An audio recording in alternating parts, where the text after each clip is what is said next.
Hello students and welcome. This is the overview video for Chemistry 161 for fall 2022. So I am your instructor. My name is Mike Ferguson. So nice to meet you over the internet. So this purpose of the video is to orient you to the class, and I am in the Laulima page. So sign into Laulima and pull up this page, and this welcome video is going to be right there. Of course, I'm making it right now, so it's not there, but it's right there. And this is me. So one thing about me is that I am moving right now. I'm actually on the island of Maui, and I'm moving to Oahu in 2 days. So I don't know what my office is or my phone number is, so that's one thing, the information I don't have. So but I do have a virtual office, and we will update that as the semester goes. But with that, let me go to the syllabus for this class. So this is in the Laulima page. You can go there and click on the syllabus. And so let me stop editing it. Here we go. So there's me, and there's my office hours. So if you want to talk to me, and then it'll always be virtual. But I don't know what my physical location is going to be, other than the fact it'll be somewhere in Woodward Community College campus. So, but this is Gen Chem 1. So this is the first semester general chemistry. It's taught almost identically across the nation. So, and it hasn't changed much since 1960.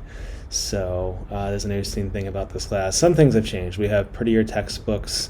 We have better calculators. Like my parents took this class in about the 1960s, and they had to use log tables and slide rules and that kind of thing. Oh, my parents are both chemists, and actually I'm the fourth generation of chemists on my mother's side. So my chemistry literally runs in my blood.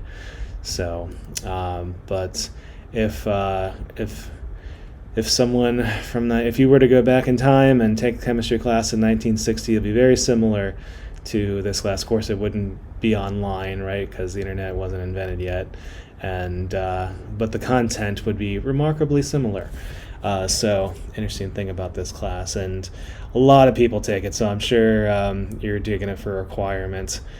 So about a quarter of all college students attempt this class. So it's a huge number of students to take this class.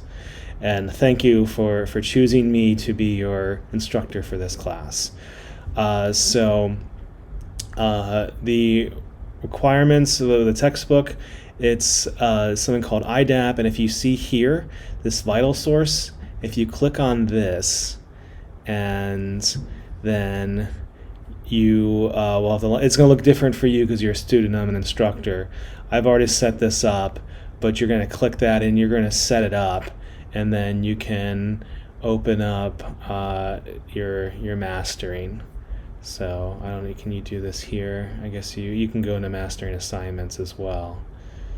So actually, truth be told, it doesn't run as well on Safari.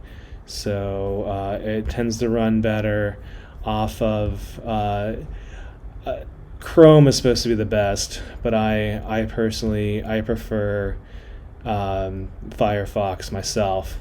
So here is the mastering chemistry site, and it's gonna look a little different for you because I'm the instructor, right? It says instructor course home. I don't know what the students is gonna look like, but if you click here to all assignments, and here are where all your assignments are. So the intro to mastering chemistry, this is optional. You don't have to do it. Okay, so that's not for credit, but the rest of the assignments are. And so now that it's here, though, let me click on one. One of the things you have to have pop-up block. You have to allow pop-ups. So when you are working on these, you need to have your pop-ups enabled. If you put a pop-up blocker on, it's not going to work. And also, if you I found, you can see here that Safari doesn't really work as well. So tend to use Chrome or Firefox or better browsers for that. And sometimes it just kind of stops working. When that happens, clear your cache, clear your history, reset your browser, and that tends to fix the problem. So, okay, but let me go back to the syllabus. So that's where the course content is, and let's talk about the grading policies. So here is the grading breakdown. So form, there's an intro form. You don't have to do it if you don't want to. But here are the different scores. The test, 10% each, homework, and the final. So another thing I do frequently, if students score better on the final than they do in the rest of the class, I give them the higher grade. So let's say you're a B student, but then you get an A in the final. I give you an A in the class. Just to let you know, one of the things that I do. And everything here is on mastering. It's open note, open everything kind of thing. So, and I have it set up for batches.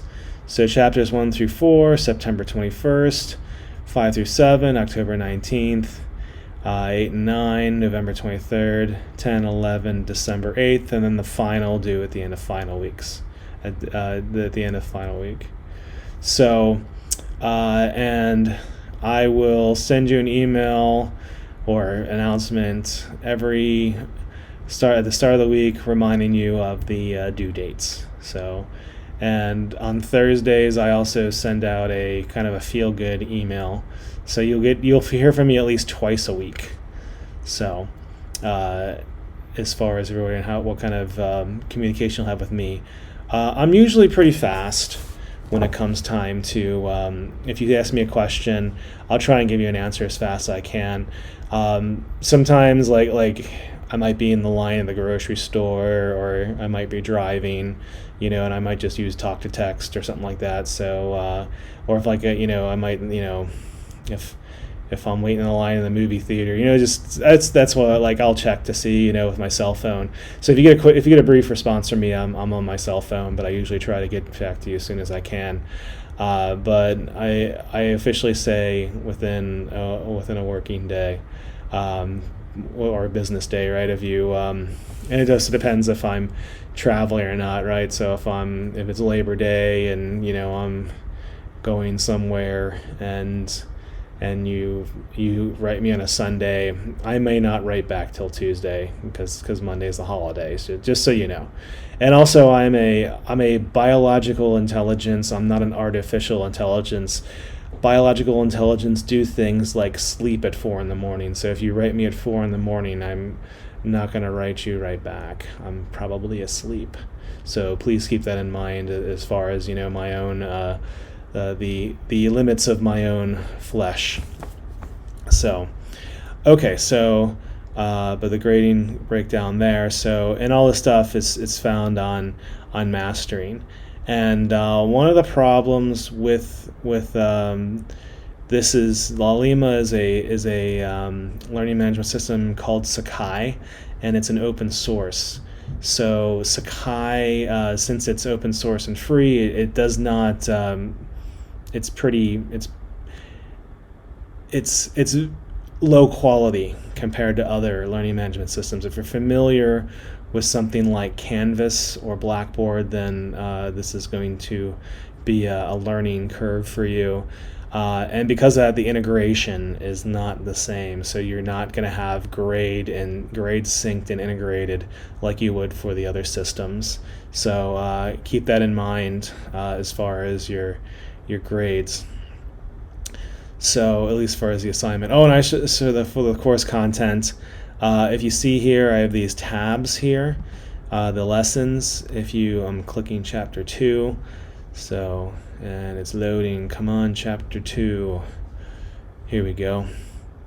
So here is the stuff for chapter 2, and you can read in the textbook, and also I have blank notes for you. So I have lectures here. You can watch the lectures, and then you can get the blank notes.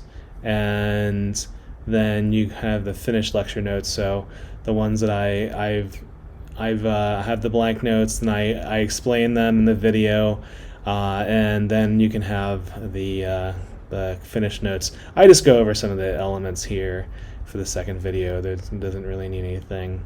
So okay, and so you can see there's the different lessons and whatnot, and so let me go back to the syllabus. So that's the grading policies. So that's the grading policies. You can look at the content there and here in La Lima, then do the homework and take the tests, and then depending on your test scores, the grade breakdown is a 10-point split.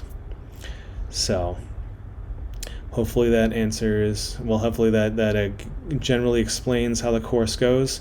So later on, I'm going to upload some student accommodation academic services. So they haven't given those to me yet, so I haven't uploaded them yet, but they will be there. But a few things of note. So I guess I should back up and talking about, if you're wondering how I work as an instructor, if you're watching this video trying to figure me out, I am very bendy. Okay, so if you miss a due date, I'm not going to penalize you for it. I would like to have I'll check in on you if you miss it. I'd prefer if you tell me you're going to miss it. But let's say something happens and you miss a test. That's not a big deal. Okay, so I mean everything's online, right? It just gets pushed back. And but I will send you an email to check up. If I send you an email, you're never in trouble. Okay, so I feel myself more as a coach than I'm not as an authority figure. Although the state views me as an authority figure, which I will talk about later. But so and the federal government as well. But but I will check up on you. Also, if your grade drops, so I'll do it by test grades. If your test grade drops by a letter grade or more, I usually send an email to check in to see if you're doing okay. So that's just me. That's what I do. So like I said, if you get an email from me, you're not in trouble. It's just my teaching style. So okay, but I did say that I'm a coach. I see myself as a coach, coaching you along chemistry. But as far as authority figure, I am a responsible person, according to the federal government, which is for Title IX issues. So Title IX issues deal, well, I don't want to say them, but if you are having a Title IX issue and you tell me about that, I am required by law to report it to my supervisor. So please keep that in mind. Also, I am a safe zone advocate. So if you are having any safe zone issues you would like to talk to me about, I'm happy to talk to you about them. I'm also an advocate, and an advocate means that I will speak for you. So I will advocate for anyone, not just people that have safe zone issues or Title IX issues, although if you tell me a Title IX issue, I'm required to report it. If you have a Title IX issue and you do not want it reported, at least not initially, you can ask me for a confidential resource, and I can get that for you. The confidential resources are not required to report them. So the other thing that we've seen quite a bit of is basic needs. So many students are having issues with food and housing. If you are having issues with food or housing or any other issue, feel free to contact me. I will do whatever I can to help you. So, and one thing that's nice about being a faculty member, if I do something, if I call somebody and ask, like, I have a student that has an issue, people will bend over backwards to help me. So keep that in mind, that I will advocate for you if you need it. So and let's face it, if you're having any basic needs, there's no way you're going to be able to do well in chemistry. And so it is really, it's really a shared responsibility that we have, right? So if you are having an issue and you come to me for help, and I am able to connect you with other services, it's going to help you as a student. It's going to help me as an instructor, because it'll make you more successful. So please think of me if you run into any situation like that, or any other mental health issue.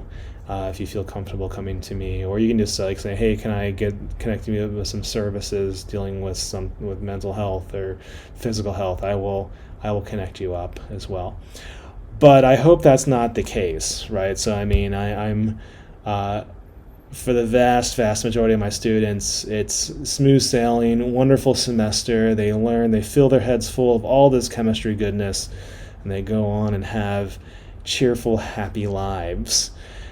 So that's what I'm hoping for, and that's what we're all shooting for. So let me end the video on that. That's going to be a wonderful semester, and I will be in touch with you guys. So, okay, so aloha, goodbye for now.